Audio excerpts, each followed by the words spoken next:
Bueno, muy buenos días a todos. Mi nombre es Julián Meléndez. Yo los estaré acompañando a lo largo de este corto entrenamiento. Espero que el tema de hoy sea pues, bueno, sé que es de su interés y espero pues que al finalizar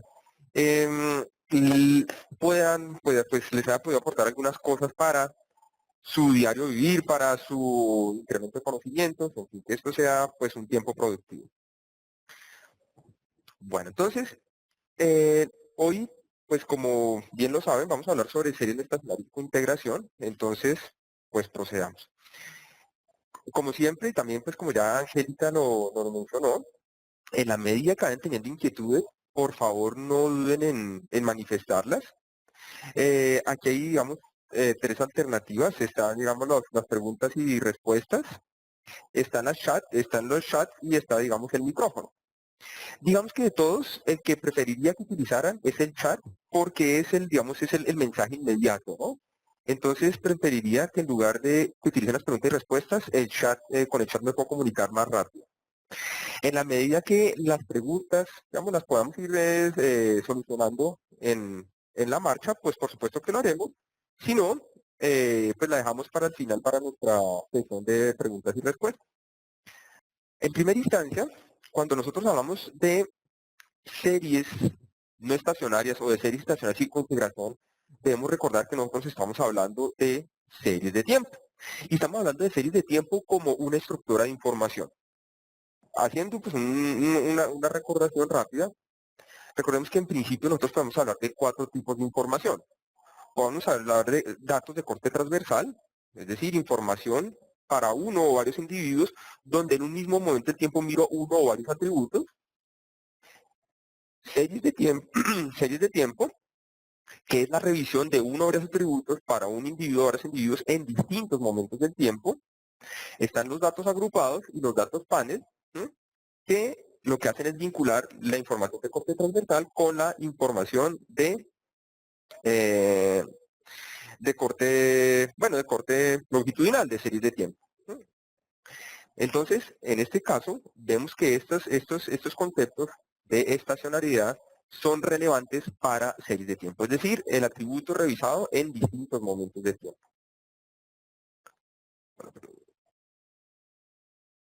Bueno, aquí estoy poniendo ese cuadro de pronto que ustedes ven como esa malla verde que de pronto interfiere ahí en la presentación.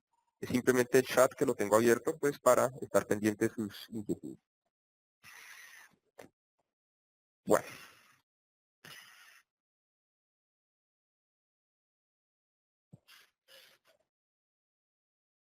Bueno, entonces, para entrar con la visualización de este tema, pues vamos a mirar aquí, entremos mejor aún a IBIUS y comenzamos a tener como la aproximación al concepto de estacionalidad. Bueno, hay unos archivos que estoy trabajando acá. En la medida pues, que ustedes requieran de la presentación de los archivos trabajados, pues al final o a lo largo de este entrenamiento corto, este webcast, me envían, exacto, Marcelo, justo iba a decir eso, me envían su email, y yo con mucho gusto, les transmito no, les reenvío la presentación y las bases. Bueno, entonces aquí tengo una que se llama USA.wf1. Si ustedes observan aquí, digamos, ya tengo asignado mi carpeta de trabajo. Si ustedes requieren asignar aquí una carpeta de trabajo, simplemente hacen doble clic y buscan la carpeta donde guardan sus archivos. Predeterminadamente viene la carpeta de documentos. Si ustedes ven aquí, ya tengo una ruta más larga, que es donde tengo mis archivos a trabajar. Bueno, de hecho, son los archivos que ya he abierto, entonces los tengo aquí en mi lista de archivos recientes. Entonces voy a iniciar por abrir este USA. En este archivo de USA, ustedes pueden observar que hay 4 series. Está B, haciendo referencia a la tasa de los bonos a 3 años. Bueno, esta es información de Estados Unidos. En realidad, digamos, la ficha técnica está acá. Entonces, vamos a tener la de 4 variables, GDP, inflación, F y B. Son 81 registros trimestrales entre 1985 y 2005. El GDP hace referencia al PIB real de Estados Unidos, la inflación a la tasa anual de inflación de Estados Unidos, F a la tasa de los Fed Funds, de los fondos federales, B la tasa de bonos a 3 años. Bueno, los datos fueron tomados del Banco de la Reserva Federal de San Luis. Bueno, entonces lo primero que quisiéramos ver, y normalmente esa será la primera aproximación que uno tiene hacia el análisis de series de tiempo, es el gráfico, ¿no es cierto? Entonces, vamos a mirar aquí una cuestión. Entonces podemos seleccionar aquí las 4 variables. Podemos colocar clic derecho, abrir como grupo, y podemos darle la opción de que nos muestre el gráfico. Nos interesaría ver un gráfico de líneas para poder contrastarlos de alguna manera. No me interesa que me salgan 4 gráficos, tampoco me interesa que me salgan los 4 gráficos dentro de un solo plano cartesiano. Entonces voy a decirle a Ivius que me muestre gráficos múltiples. Bueno,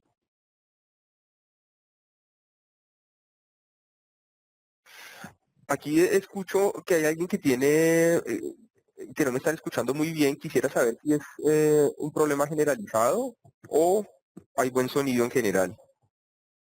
Si rápidamente me pueden enviar un chat diciéndome el sonido está ok, perfecto.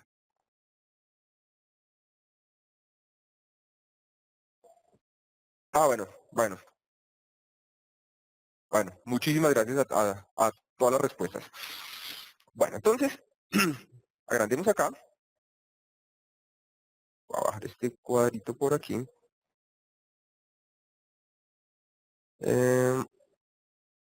Cerremos este cuadro aquí que nos está estorbando. Entonces, tenemos los bonos, los Fed Funds, el Producto Interno Bruto y la inflación. Bueno, normalmente el gráfico, ¿por qué es la primera aproximación?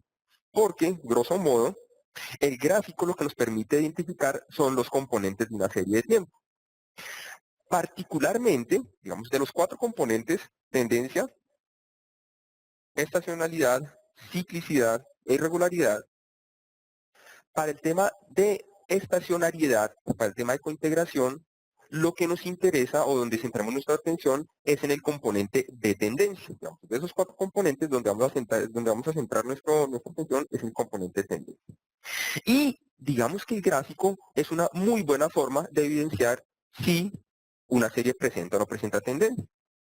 Por ejemplo, tenemos gráficos como el de PIB donde claramente existe una tendencia marcada. Vemos que al principio del 85 inicia en un nivel más o menos de 4.000 y finalizando el 2005 estaría en un nivel alrededor de los 11.000. Con los bonos, con la tasa de bonos, de alguna manera evidenciamos también esa tendencia con los Fed Funds y digamos que con la inflación, pues habría, digamos, tal vez necesitaríamos una prueba adicional para poderlo identificar, ¿no es cierto? Tal vez aquí no sabríamos, digamos, no, de pronto no podríamos decir o asegurar contundentemente que esto sea una serie con o sin tendencia. Bueno, recordemos que los gráficos, pues por algo son métodos informales de análisis, ¿no? Dependiendo de los ojos del analista, pues podrá observar las cosas de manera objetiva. Bueno, miremos por el momento otra opción acá, que es mirar estas series diferenciadas. Ahorita nos vamos a tener un poco sobre la diferenciación. Entonces, cuando hablamos de la diferenciación, ¿sí? Simplemente lo que hicimos fue a nuestra serie anterior, a la serie anterior, es decir, cuando teníamos, si mostramos aquí nuestros valores, lo que observamos es que, cuando hablamos de la diferenciación, lo que estamos diciendo es que vamos a generar una variable donde el valor de hoy, de la variable generada, sería el valor de hoy, por ejemplo, de la inflación, menos el valor de ayer de la inflación, y así sucesivamente. Entonces, diferenciar consiste en restar al valor de hoy, al valor observado hoy, el valor de ayer. Esa es la diferenciación, ¿m? Y ese es el gráfico que podríamos estar observando acá.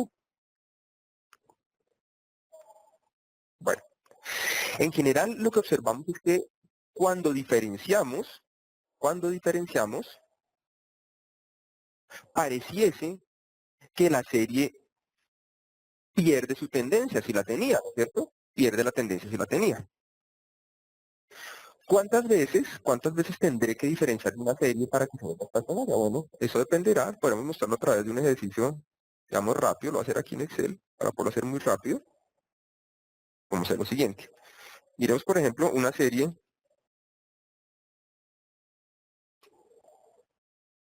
Podemos decir que esto es una serie, si ustedes observan, esto sería una serie con una tendencia perfecta, ¿no es cierto? Una tendencia lineal perfecta. El proceso de diferenciación consiste en restar al valor de hoy el valor de ayer.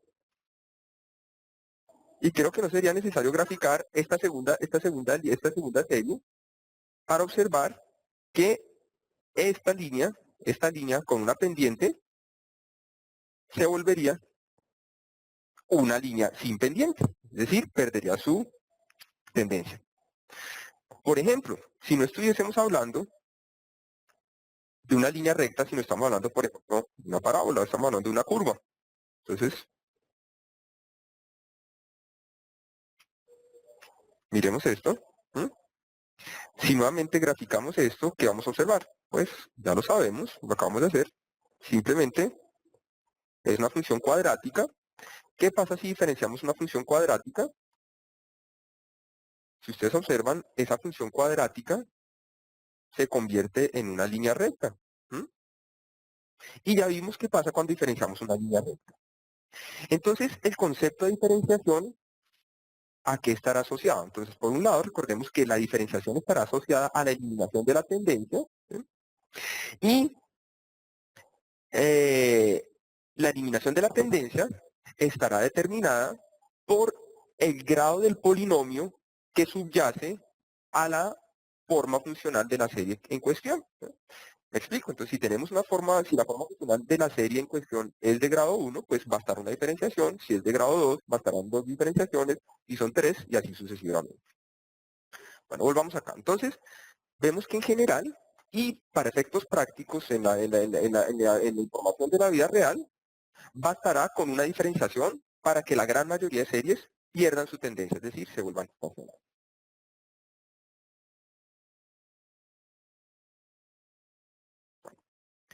Entonces, vuelvo y digo, entonces, cuando hablamos de estacionariedad, en principio, entonces vamos a ver un poco más sobre el concepto de estacionariedad, lo que vemos es que la estacionariedad, en el caso de este manejo que vamos a ver de tiempo, equivale a la pérdida de la tendencia. Entonces, en general, vamos a decir que una variable es estacionaria cuando existen fluctuaciones en torno a una constante. La característica de una variable no estacionaria es que habrá fluctuaciones en torno a una tendencia. Entonces, aquí, si ustedes observan, en la diferenciación la constante tiende a ser el valor cero. Veamos aquí con el GDP, probablemente no sea suficiente una diferenciación, probablemente, que si en primera diferencia B y F son estacionarias, entonces lo que vamos a ver es que aparentemente lo son. Visualmente, en primera diferencia, pareciera que las series son estacionarias, ¿sí? Las series son estacionarias y probablemente exista alguna duda con esta variable de Producto Interno. Continuemos. Entonces, hagamos un poco la definición formal de estacionariedad. Esta estacionariedad, tal como está definida acá, es una estacionariedad en sentido débil y lo que dice, o lo que indica es que una serie es estacionaria en la medida que la media sea constante, la varianza sea constante y la covarianza dependa de el intervalo de separación entre cada uno de los rezagos y no del momento en el que ocurre. Vuelvo y repito, para nuestros fines de validación de estacionalidad en términos de contegración, de hecho, si estamos haciendo modelación de series de tiempo, en realidad donde deberíamos prestar nuestra atención es en la estacionalidad a nivel de la media. Bueno, ¿por qué es importante? ¿Por qué es importante validar la estacionariedad de las series antes de modelarlas, antes de proceder a algún tipo de análisis de series de tiempo? Veámoslo a través del siguiente ejemplo y luego volvemos a nuestra base de datos inicialmente abierta. Entonces voy a abrir aquí otro archivo y iniciamos acá. Voy a abrir esta base que se llama Spurious. Aquí hay dos series, una que se llama RW1, RW2.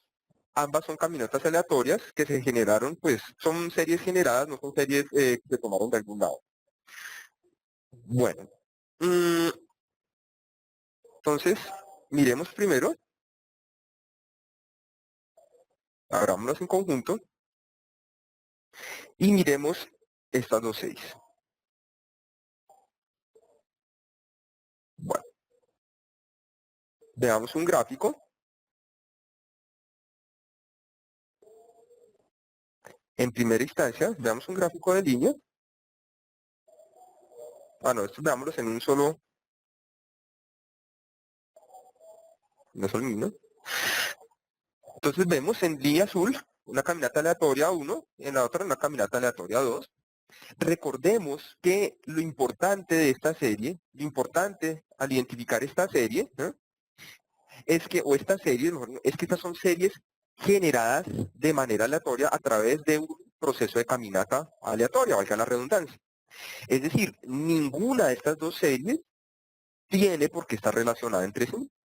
Sin embargo, veamos que, no obstante, cada una de ellas puede generar a través de procesos de caminatas aleatorias, de procesos independientes, comparten de alguna manera algún tipo de tendencia, pero más que ese gráfico, más que esa visualización lineal, veámoslo a través de un gráfico de dispersión y observemos que en general podríamos observar que hay algún tipo de vínculo, que hay algún tipo de relación lineal que podría describir la relación entre esas dos variables. Entonces ya comienza a ser esto sospechoso en la medida que esas series que son independientes, que no tienen que tener ninguna relación entre sí, están mostrando algún tipo de relación. Y podemos mirarlo,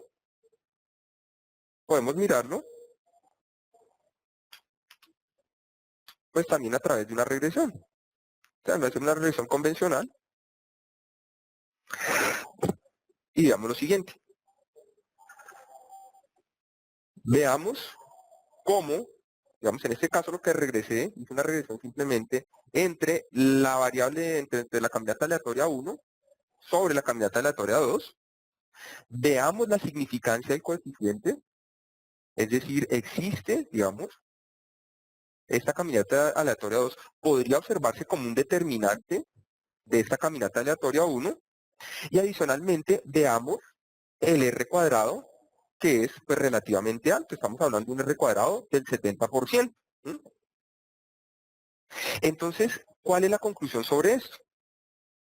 Que hay que tener mucho cuidado cuando uno trabaje con series no estacionarias, porque trabajar con series que no son estacionarias nos puede llevar a falacias interpretativas, como es este caso. Digamos, este es un caso y podemos dar fe de esto porque estas son series que se generaron, mucho que nosotros mismos las generamos, ¿sí?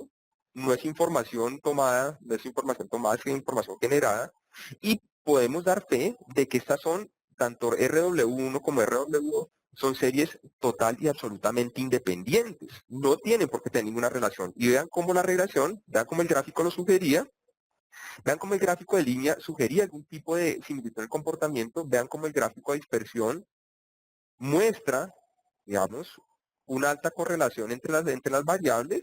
¿Sí? Y finalmente, cuando hacemos aquí la regresión, no solo vemos la significancia del coeficiente que relaciona una variable con la otra, sino una medida de bondad de ajuste, un coeficiente de determinación relativamente alto. Entonces, ese es el famoso problema de la regresión espuria. Entonces, cuando dos variables se relacionan o obtenemos relaciones de variables sin que existan argumentos de fondo para que así sea.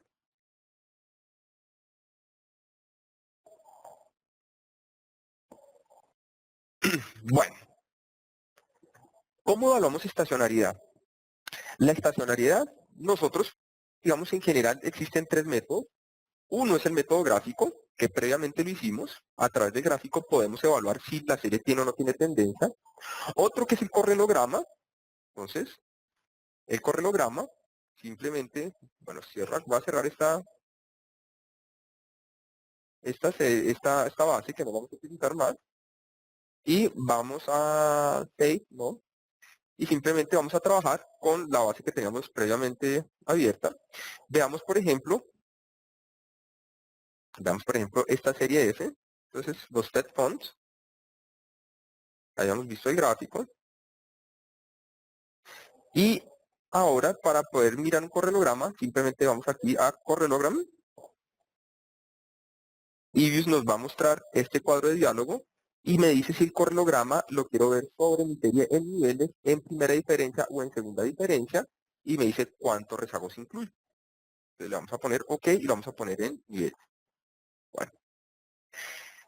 Recordando que es un correlograma, entonces simplemente es el gráfico, o es un gráfico, donde se muestran cada uno, digamos, de las correlaciones que existen entre el valor de mi serie hoy y el valor de mi serie de tiempos atrás. Entonces, por ejemplo, cuando vemos aquí el gráfico autocorrelación, vean que en realidad cuando pusimos correlograma, cuando pusimos aquí correlograma, eViews me bota dos gráficos, me bota el gráfico de las autocorrelaciones y de las correlaciones parciales. En este momento, y en general cuando nosotros hablamos de estacionariedad, lo único que nos interesa mirar es el gráfico de autocorrelación, ¿de acuerdo? Entonces, nuevamente me devuelvo a la explicación de el gráfico o el correlograma de las autocorrelaciones. Entonces, aquí lo que me muestra es cuál es la correlación, por ejemplo, que existe entre el valor de hoy y el de ayer, el de hoy y el de hace 2 días, hace 3 días, 4, 5 y así sucesivamente. Ese es un correlograma. ¿Cómo a través del correlograma puedo evidenciar si la serie es estacionaria o no es estacionaria? En general, si yo observo un decrecimiento suavizado, es decir, un decrecimiento que que se demora varios periodos en desvanecerse, ¿sí? Es decir, en que estadísticamente esta correlación llega a ser cero, estas correlaciones llegarán a ser cero en el momento que caigan en medio de estas líneas punteadas, ¿sí? Estas líneas punteadas, es decir, en medio de este intervalo de confianza al 95%. ¿Sí? En la medida que este decrecimiento sea suavizado, diremos que la serie es no estacionaria. En la medida que este decrecimiento sea abrupto, es decir, si viéramos algo como por este estilo, ¿sí? Abrupto, no hubiera un decrecimiento suavizado, diremos que la serie es estacionaria. Entonces lo que vemos es que nuestra serie en niveles no es estacionaria. Y vean que esto coincide con lo que veíamos en el gráfico. Si nosotros recordamos lo que era el gráfico de la variable de los fondos, de los Fed Funds, era una gráfica que mostraba tendencia. ¿Sí? Por lo menos visualmente percibíamos tendencia. Veamos esto ahora en primera diferencia y tratemos de recordar el gráfico en primera diferencia. Veíamos que era algo así, una especie de ruido que oscilaba en torno a un nivel, ¿no es cierto? Entonces, si ustedes observan, aquí ya no hay un decrecimiento suavizado, digamos, basta casi que en el segundo rezago, prácticamente esa correlación estadísticamente se vuelve cero, ¿no es cierto? ¿Sí? A partir de acá ya es cero, bueno, aquí trata de salirse, pero en general ya no observamos un decrecimiento suavizado. Entonces, es la forma como evaluamos estacionariedad a través de correlograma. Y la última forma, digamos, ahorita la estaremos revisando, ¿sí? Es a través de pruebas de raíz unitaria. Existen múltiples pruebas de raíz unitarias, pero tal vez la más utilizada sea la prueba de Dickey-Fuller, la prueba de Dickey-Fuller aumentada, de hecho. Aquí vemos, digamos en la pantalla, vemos las ecuaciones que se utilizan en las pruebas de raíz unitaria de Dickey-Fuller.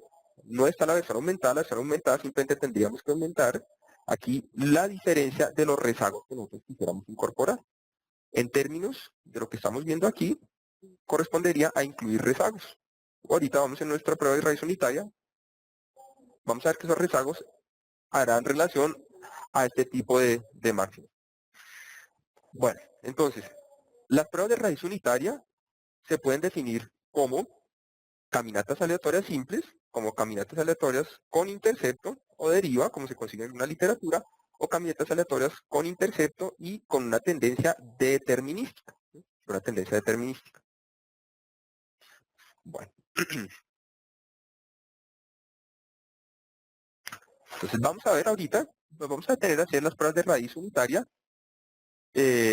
cuando ahorita entremos a evaluar integración con integración. Bueno, cuando nosotros hablamos de integración, integración lo podemos ver como un sinónimo de diferenciación. Y la noción de diferenciación ya la vi. Diferenciación, digamos, es el proceso de restar el valor observado, el valor de ayer, con el fin de eliminar tendencias. Con el fin de eliminar, si somos un poco más precisos, con el fin de eliminar las tendencias determinísticas que pueda tener una serie. Entonces, cuando nosotros decimos que una serie como la tasa de los Fed Funds o la tasa de los bonos a 3 años son estacionarias en primera diferencia, o otra forma de decirlo es que son series integradas de orden 1. Entonces, una serie será integrada de orden 1 si para volver estacionaria tuve que diferenciar una vez, integrar orden 2 y para volver estacionaria tuve que diferenciarla 2 veces y así sucesivamente. Entonces, en general, nosotros vamos a hablar que la integración es igual a la diferenciación. Ahora bien, cuando dos series no estacionarias están cointegradas, lo que estamos diciendo es que ambas tienden a moverse juntas a lo largo del tiempo. Entonces, la cointegración consiste en el movimiento conjunto, llamémoslo así, el movimiento al unísono, llamémoslo entre comillas al unísono, que podrían llegar a tener dos series en el largo plazo. De hecho, si somos un poco más, digamos, un poco más precisos para hablar, entonces diríamos que eso consistiría, la cointegración, lo que nos mostraría es el equilibrio de largo plazo que pueden llegar a tener dos series no estacionarias. Bueno, nosotros necesitamos, bueno, pues vamos a mirar si, por ejemplo, vamos a coger la tasa, digamos, vamos a coger la variable F y la B, es decir, el caso de las tasas de los fondos federales y la tasa de bonos a 3 años, y vamos a mirar si estas series son cointegradas. No tenemos que verificar si están integradas. Bueno, lo vamos a hacer de manera formal. Lo vamos a hacer de manera formal. Pero en principio no tenemos que verificar si son integradas o no, porque ya vimos que por lo menos a través de los gráficos y del correlograma, las series no lo son, no son estacionarias, ¿cierto? Entonces, ya, digamos, tenemos la idea de que no son estacionarias. Lo que queremos saber ahora es si están cointegradas o no. Bueno, entonces, en principio, ¿qué sugiere la teoría económica respecto a estas dos tasas? Entonces, lo primero, pues lo que sugiere la teoría económica es que ambas tasas deberían tener un comportamiento muy similar, ¿sí? Y este es un comportamiento que se alcanzaría a través de arbitraje. Si no fuera así, pues habrían oportunidades de especulación, ¿no es cierto? Eso nos dice la teoría. Pero como nosotros estamos recurriendo a la evidencia empírica, a la información, digamos, real, a la información tomada, pues tal vez sería prudente realizar una prueba estadística formal. Y esa prueba estadística formal es la prueba de Engel-Granger. Esa prueba de Engel-Granger es una prueba, es la famosa prueba de cointegración, y es una prueba que me evalúa la estacionariedad sobre los residuos. Entonces, en esta prueba, cuando hagamos la prueba de Engel-Granger, lo que vamos a mirar es si los residuos son o no son estacionarios. Bueno, entonces, antes de continuar, ya vimos nuestra serie F, es decir, los fondos, los Fed Funds, y nuestra tasa B, los bonos, y estamos viendo si son o no son estacionarios. Ya vimos que a través del gráfico de los cronogramas no lo son. Hagamos una prueba formal, que es una prueba de raíz unitaria. Entonces, abramos primero nuestra serie F, o hagámoslo a través de la F, pongamos aquí la prueba de raíz unitaria, y vamos a mirar que aquí existen, digamos, varias alternativas. Una, bueno, les decía, la prueba de Dickey-Fuller, la prueba mental de Dickey-Fuller no es la única prueba formal de raíz unitaria, hay más, pero en general es la que, digamos, se utiliza y es la que nosotros vamos a utilizar en esta ocasión. Nosotros vamos a evaluar la estacionariedad de la serie, o una forma análoga de decirlo es vamos a mirar si tiene raíz unitaria o no, para la serie en niveles o diferenciada, Recuerden que esto hace referencia a las tres ecuaciones que les mostraba, que ustedes ven aquí, que incluir en la ecuación. La prueba de raíz unitaria se hace sobre, perdón, creo que aquí abrí lo que no era, se hace sobre alguna de estas ecuaciones, ¿sí? Elegir sobre cuál de las ecuaciones hacer la prueba de raíz unitaria es de alguna manera una cuestión de ensayo y error, ¿sí? De todas maneras, pues debe tener algunos criterios, uno de, digamos, de sensatez a la hora de elegir cualquiera de las tres, ¿sí? Miremos primero, digamos, cómo es la cuestión del ensayo y el error y miremos, y luego nos detenemos en la cuestión de la sensatez. ¿Sí? Entonces, los rezagos, la prueba de Dirichlet, la aumentada, lo que hace es a estas ecuaciones incluir los rezagos, la diferencia de distintos rezagos. Normalmente eso se eligen de manera automática, digamos en IBIUS. Si lo hiciéramos, digamos, a papel y lápiz, normalmente se utilizaría alguno de los criterios de información, el de Schwartz, el de Akaico.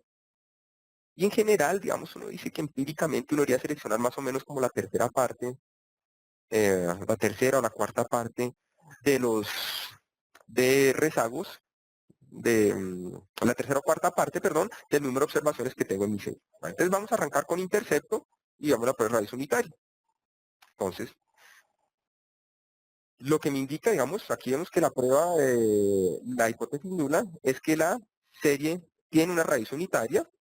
En la medida que este valor es mayor que el 0.05, decimos, pues, hay estadística, o digamos, hay evidencia estadística suficiente para pensar que tiene raíz unitaria.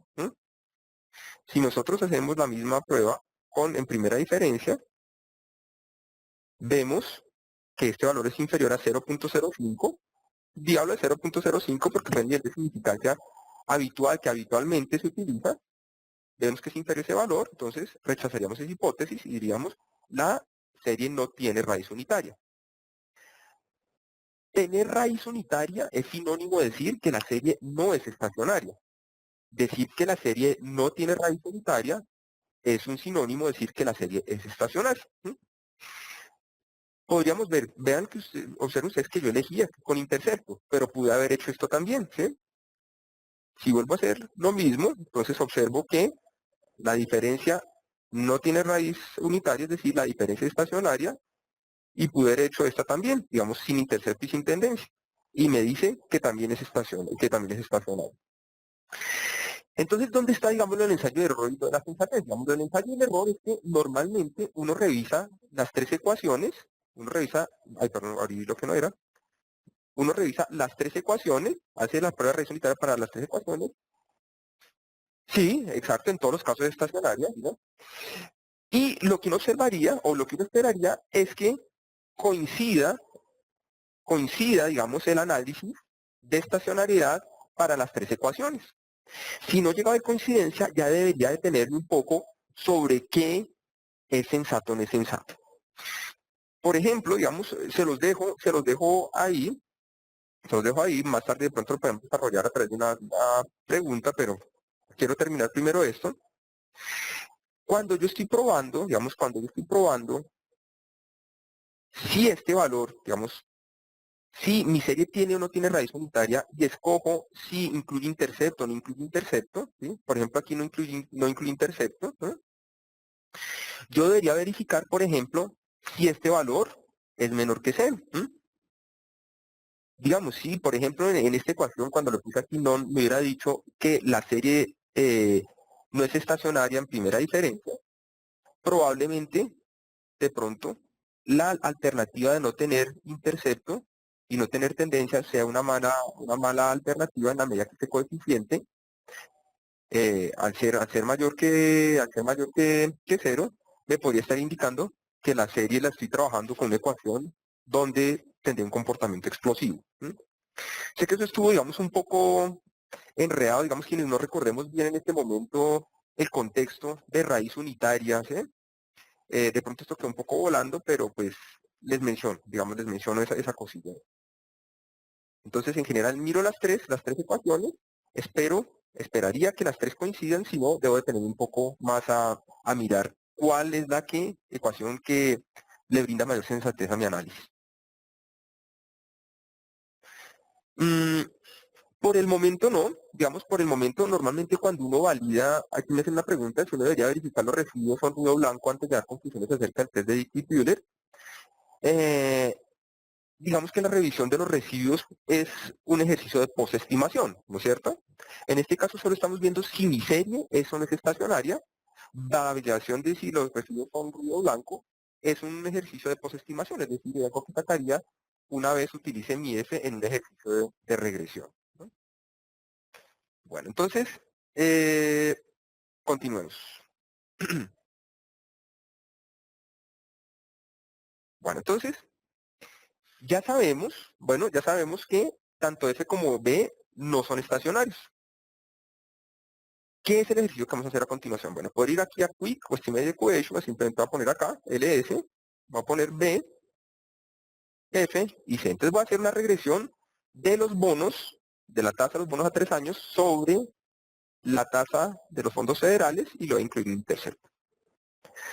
Bueno, aquí tengo una regresión, digamos, las tasas de los fondos federales, ya lo habíamos visto cuando veíamos nuestro ejercicio de regresión espuria, es significativo para la explicación de la tasa de bonos a 3 años, pero en este momento lo que me interesa es mirar el comportamiento de los residuos. Entonces voy a mirar aquí, voy aquí a Prox, puedo generar aquí los residuos, voy a poner aquí un nombre, por ejemplo R, para abreviar las cosas,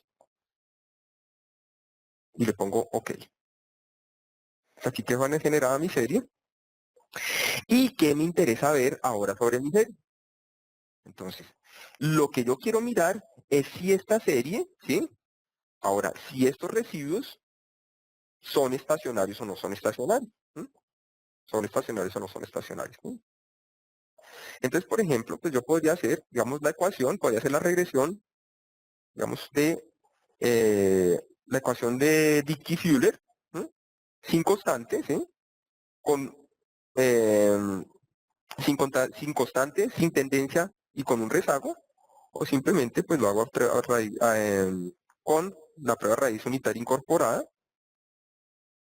pongámoslo aquí, está en niveles, perdón, está en primera diferencia, y pongámosle aquí OK. Miremos diferencia, ya, aquí me falta pongámosle un rezago únicamente. Quisiera ver si lo... no, perdón, aquí estoy cometiendo un error, perdón. Tengo que hacerlo sobre los residuos. ¿Por qué tengo tantos cuadros aquí abiertos que ya me perdí? Voy a volver a abrir mis residuos. Miremos la prueba de raíz unitaria.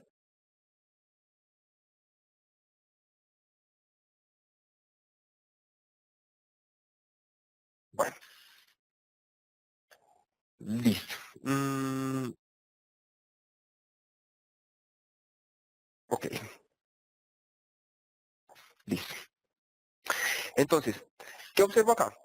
Voy a hacer la prueba de raíz unitaria para mis residuos y lo que observo, ¿sí? Lo que observo es que esos residuos no tienen raíz unitaria. Es decir que los residuos no tienen raíz unitaria, decir que esos residuos no tienen raíz unitaria, es lo mismo que decir que son estacionarios, ¿no es cierto? Veamos aquí, vamos al spreadsheet, veamos, si viéramos el gráfico, cómo se comportaría. Entonces, esta representación de los residuos que surgen de la estimación entre la tasa de los bonos y la tasa de los Fed Funds, lo que me indica es que no es estacionario. Digo, perdón, que es estacionario, discúlpenme, que es estacionario. Entonces, no tiene raíz unitaria y es estacionario. Sí, haciendo el resumen de lo que hemos hecho, cuando tengo dos series que cada una de manera individual no es estacionaria, las regreso y evalúo la estacionalidad de esos residuos y observo que esa estacionalidad y observo que esos residuos son estacionarios, puedo decir que la serie es cointegrada. Les hago la siguiente pregunta. Pregunta en clase. ¿Qué pasaría, a qué me estaría enfrentando yo si al regresar esa serie, si al regresar las dos series, que no son no estacionarias, y evalúo la estacionariedad de los residuos, observo que esos residuos son no estacionarios?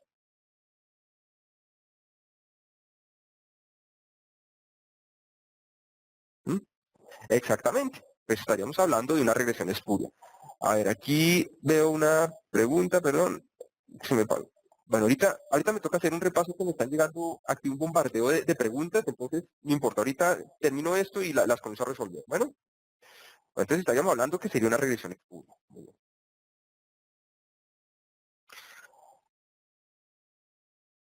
Bueno, para finalizar, lo que podemos hacer es lo siguiente. Cuando, decíamos, las variables son cointegradas, cuando las variables son integradas, lo que estamos diciendo es que las variables tienen un equilibrio de largo plazo. No necesariamente ese equilibrio se cumple en el corto plazo. En el largo plazo, lo que observamos es que las series van a tener un comportamiento en equilibrio. Ese error de equilibrio, digamos, ese error de equilibrio que nosotros observamos en el corto plazo es lo que nosotros quisiéramos incorporar a la modelación de la serie para poder intuir, como para poder analizar qué tipo de relación puede existir entre ambas variables. Entonces, bueno, digamos aquí lo que observábamos, entonces teníamos aquí nuestras variables de Fed Funds, nuestra variable de tasa de bonos, ya sabemos, son no estacionarias, son cointegradas, miremos de qué manera podríamos incluir ese error de equilibrio, ¿sí? Ese error de equilibrio en el corto plazo dentro del modelo. Entonces simplemente cojo el residuo, ya lo tengo creado, perfecto, aquí está R, y podemos mirar acá mi variable en diferencia, mi variable estacionaria, con la incorporación del rezago, del primer rezago de los residuos,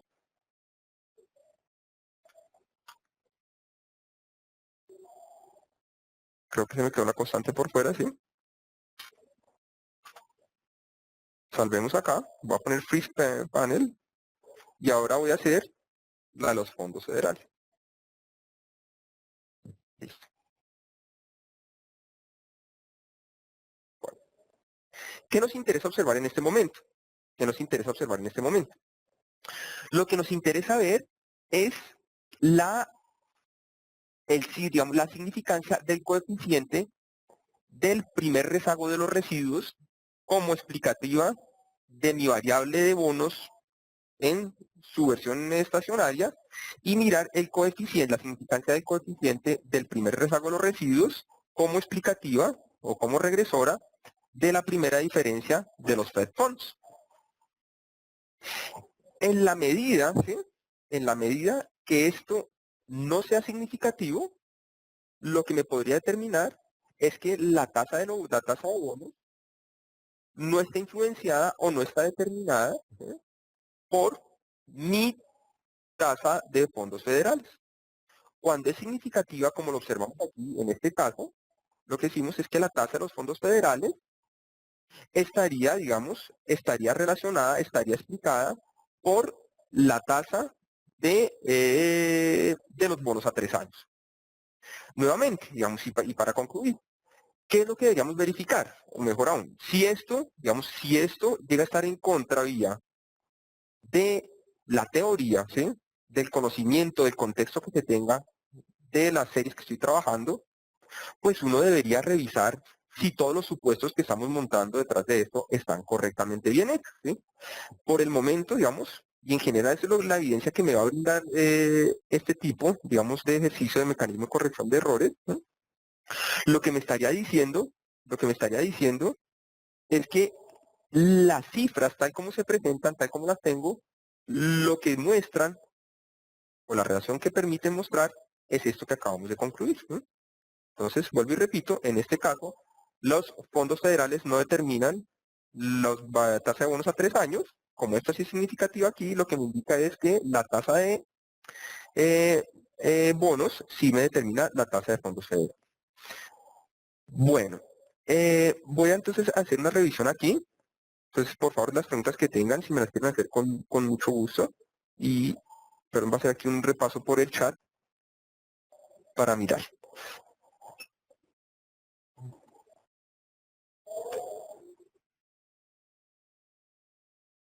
Bueno, aquí me preguntan sobre si el valor probable, el valor probable no es una guía sobre la bondad de ajuste en la ecuación. En realidad, voy a hacer aquí entonces, guardemos esto, de pronto lo necesitamos. Voy a hacer esta regresión. Vamos, que la tuviéramos. ¿Mm? Entonces, cuando nosotros observamos el valor probable, en realidad el valor probable lo que me indica es si esta variable es significativa para la explicación de esto. Bueno, en primera instancia lo que me está diciendo es si este coeficiente es significativamente distinto de cero o no. En la medida que sea significativamente distinto de cero, lo que estamos diciendo es que F sí tiene influencia sobre B. Ahora, la bondad de ajuste, nosotros la observamos a través de medidas como el R cuadrado o el R cuadrado ajustado.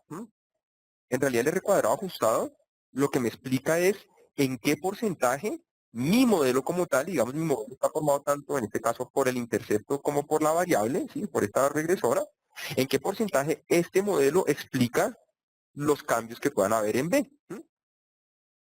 Entonces, en este caso, entre más cercanos a este valor probable, no me está diciendo que esta ecuación tenga un mejor ajuste, sino simplemente me está diciendo que entre más cercano sea a cero, es que hay una evidencia más fuerte, estadísticamente hay una evidencia más fuerte, de que este coeficiente será distinto de cero. ¿Mm? Bueno, aquí hay otra cuestión.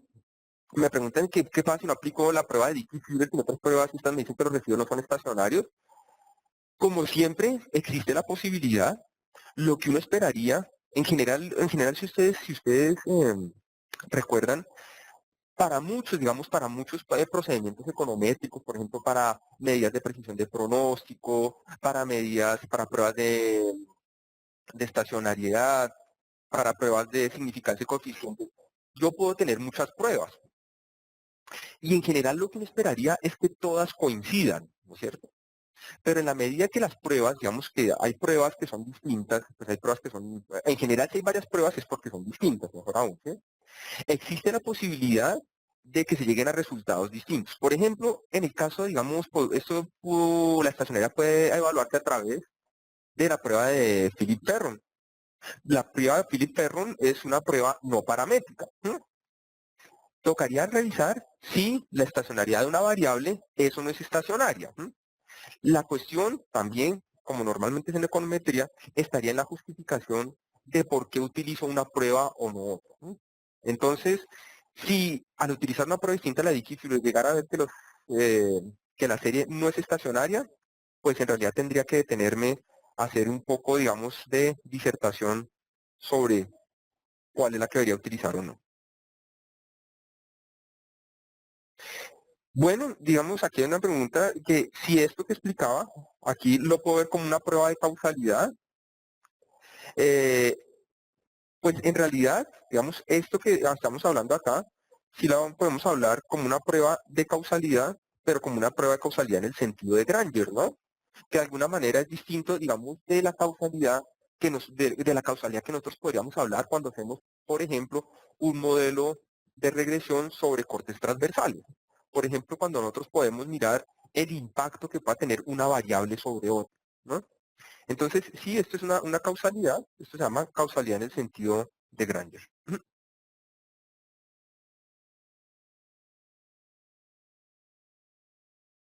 Claro, aquí de pronto lo que pasa es que aquí ya me dicen, bueno, estoy regresando individualmente cada variable respecto a qué. Sí, pues lo que pasa es que este ejercicio lo hice rápido acá, entonces ya te indico sobre qué es, Felipe.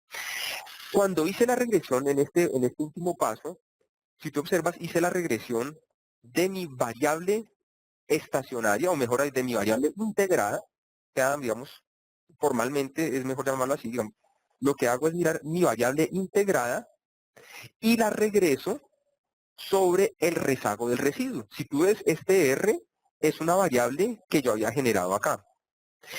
Esa variable residuo era el resultado, perdón, aquí está. Esos residuos son los residuos generados de la regresión que hice de la variable bonos a 3 años sobre la variable tasa de fondos federales.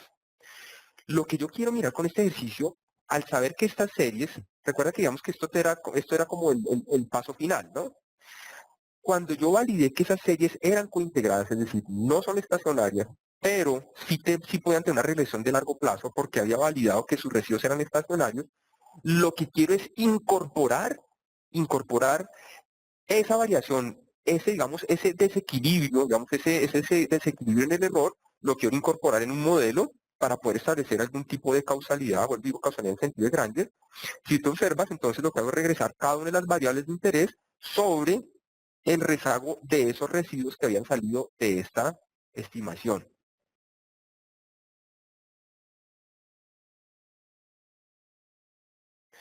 Entonces, ¿cómo llego a estos resultados de estimación entre, entonces, Douglas me pregunta, ¿cómo puedo llegar a los resultados de estimación entre la tasa de fondos federales y la tasa?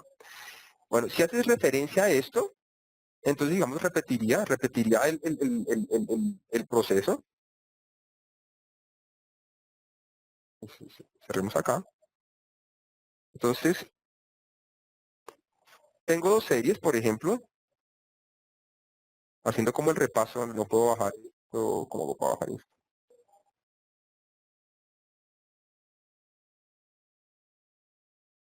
Bueno, no pude bajar esto. Tengo dos series, sé que no son estacionarias, ¿no? Hago una regresión entre ellas, observo que una me explica la otra, en este caso dice S sobre D, ¿no? Una me explica la otra, ¿no? Cuando revisaba los residuos de este modelo, ¿sí? Yo sé que esto perfectamente puede ser una regresión espuria, porque estoy regresando una variable no estacionaria sobre una no estacionaria. ¿Sí? Podría ser una regresión espuria. De hecho, vean que el coeficiente de terminación es muy alto. Cuando verificaba la estacionalidad de los residuos de aquí generados, observo que son estacionarios, ¿sí? Al ser estacionario, lo que estoy diciendo es que, bueno, ya no hay un peligro de una regresión espuria, sino que estoy hablando de variables cointegradas.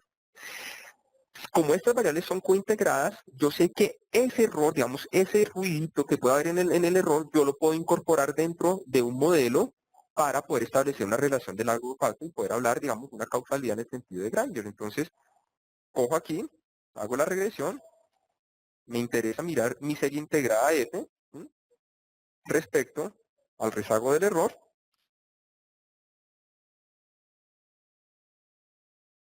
¿Sí?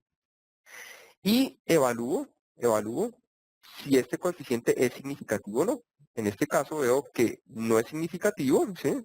Perdón, es significativo, ¿sí? Es significativo. Y en este caso observaría que no es significativo. En el caso de que sea significativo, me estaría diciendo, me estaría diciendo que mi variable de interés, recuerden que en el anterior caso era eso, es decir, la tasa de fondos federales está determinada por la tasa, ¿sí? O mejor aún, para ser más precisos, está, digamos, está causada en el sentido de Granger por la tasa de bonos de 3 años. En este caso, la tasa de bonos de 3 años no está causada en el sentido de Granger por mi tasa de fondos federales.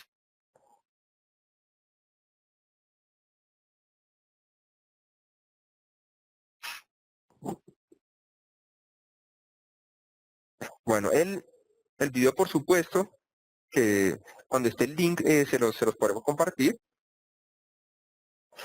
Bueno, la regresión se hace en primeras diferencias porque nosotros sabemos que la serie es integrada. ¿Sí? Es integrada. Recordemos que trabajar con series, digamos, trabajar con series que no son estacionarias nos puede llevar al problema de regresión espuria.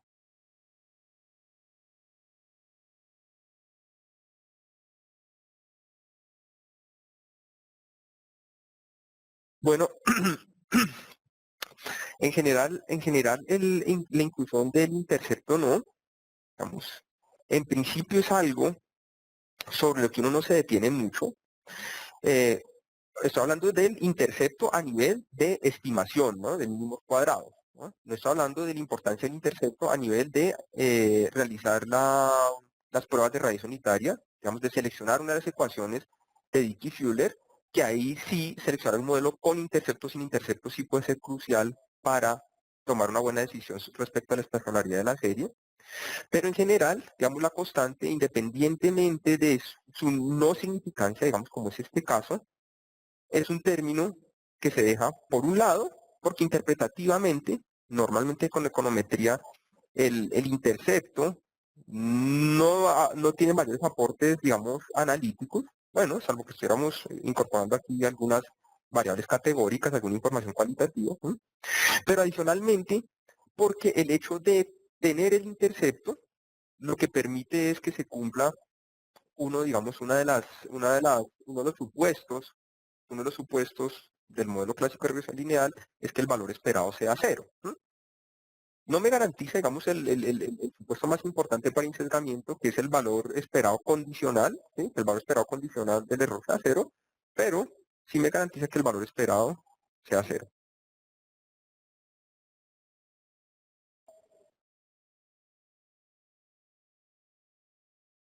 Claro, a quienes me envíen la base, su email, yo les envío pues la base